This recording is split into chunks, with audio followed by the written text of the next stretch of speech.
2025. When you look back at your life, you think to yourself, everyone around me is growing, succeeding in life, and I'm still stuck.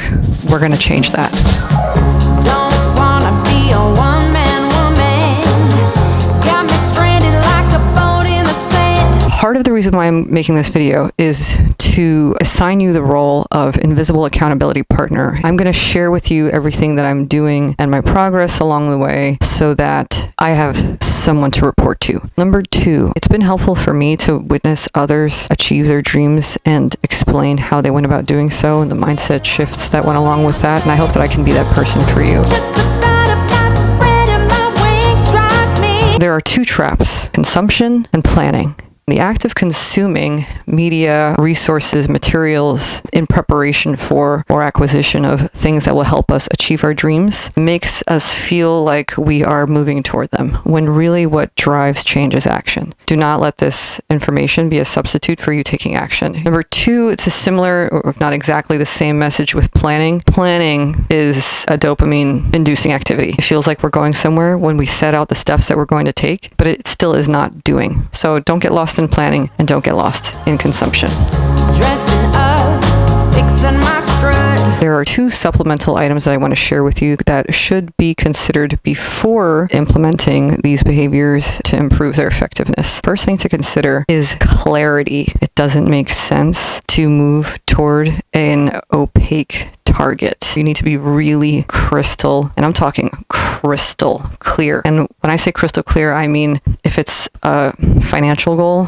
what is the dollar amount? By what date? Via what method? How often? Etc. Make yourself a vision board. If you feel like you're in a place where clarification is really hard, then the steps that you should be taking daily should be toward increasing clarification before they are reaching the goal. The second thing is your social network. Everything that I'm about to share with you are habits and behaviors that you can engage in by yourself. They don't include the validation, support, and external accountability from other people. If you can surround yourself with people who support you, I encourage you to do so. I'm seated before you as a person who is wary of other individuals, not because I think other people are bad necessarily, but rather that everybody has their own biases, and it isn't always easy for me to tell others what I'm doing because they may discourage me even without trying to. It's hard to create change in the presence of people who know you for being a certain way over a long period of time, and I don't want anyone to dissuade me from what's important. Change is hard. Why make it more difficult? All that being said, if you know people who are already in the industry that you want to work in, who are already at the income bracket that you would like to be in, or who are already at the fitness level that you were hoping to, that you aspire to, I encourage you to commune with them,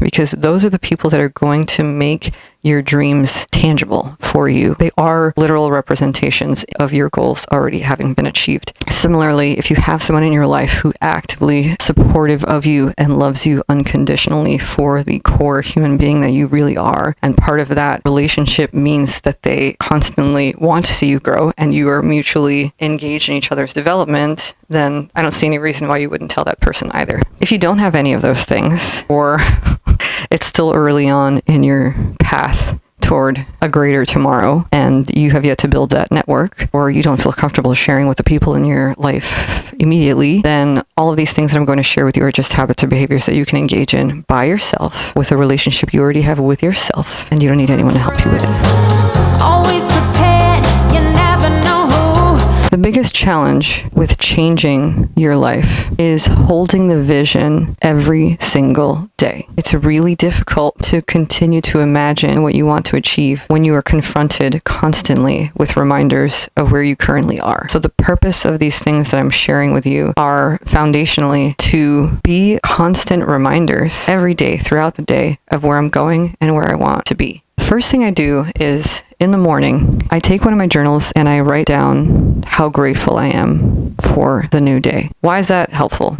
For one thing, it puts you in the positive mindset. It's really hard to change anything from a state of pessimism.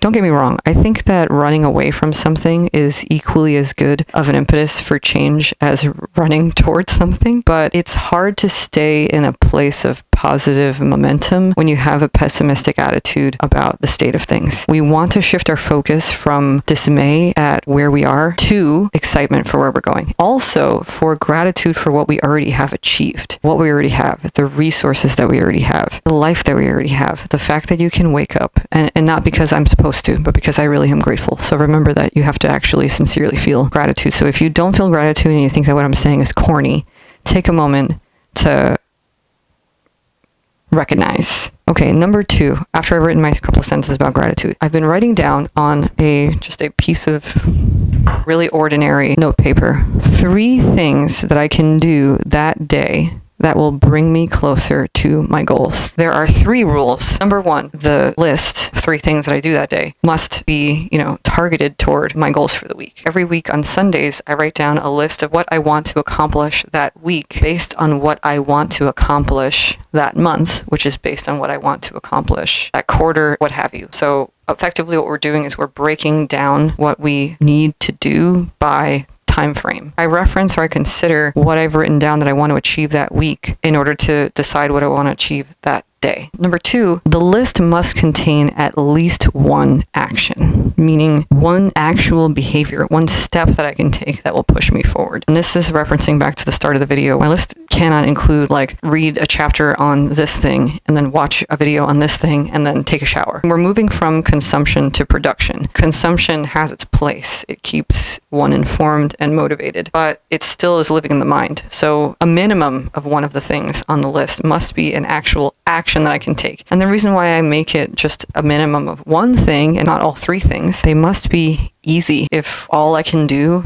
every day is take one action and not 3, that's enough for me. And it should be something small and achievable that I can do at the end of the day, or even in the middle of the day if I have some time for myself. It doesn't have to be a giant thing. Making our goals too large or our actions too great or the bites too big is a quick recipe for failure and self-deprecation. And self-deprecation increases the likelihood that we will self-soothe by engaging in the very behaviors that we are trying to stay away from. The 3rd thing that I do is making the unconscious conscious. Not necessarily something that I do every day, but rather as needed. And lately that's been pretty regularly. There are things that we do because they reward us, and they're not necessarily healthy. If we want to change those behaviors, first we have to know, why are we doing the things that we're doing? I work at a middle school. You could scold a child for engaging in a behavior, but alternatively, you can find out why they're doing it in the first place. And you can do the same thing with yourself. It's so easy for us to be really hard on ourselves for the things that we're doing, but it's more difficult to stop and take time to really dig into the background and see where it's coming from. So I made this fear tracker recently because it occurred to me that the very things that I wanted so much, I was actually scared of them. Intellectually, I think that we could all surmise that if there's something that we haven't ventured into, it's likely because we're holding ourselves back from it for some reason. So I think that on some level I was aware that I was fearful of these things, but I had it just was a different type of awareness, a deeper awareness. I was like, oh my God, I'm scared of this thing. So then once I understood that I was afraid of the thing that I wanted, then I had to ask myself why. And then I had to ask myself, what's the worst possible outcome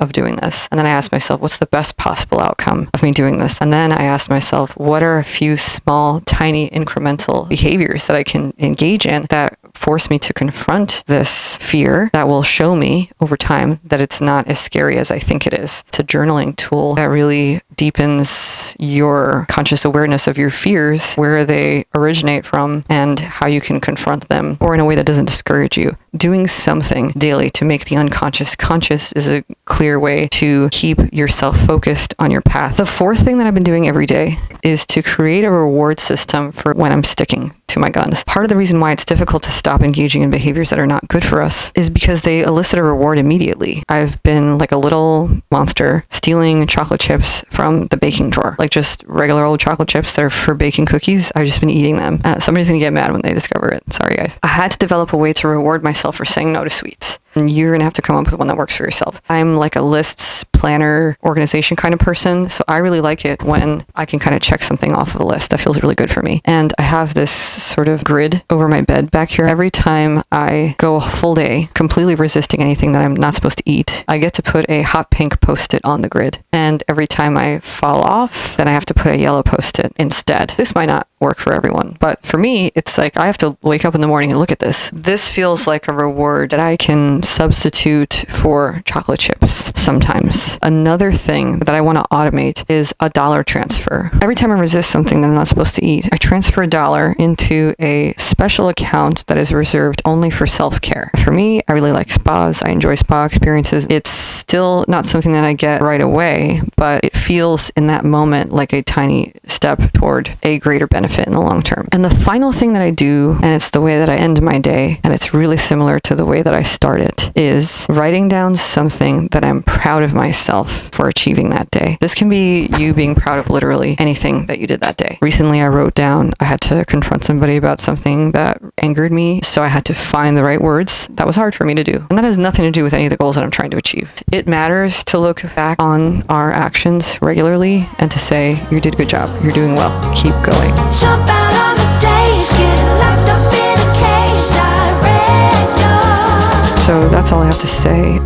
If any of this is helpful for you, leave me a message in the comments. I would love to know. Yeah, just me alone in this room. In the meantime, until the next video, keep at it, never give up, and I'll see you in the next one.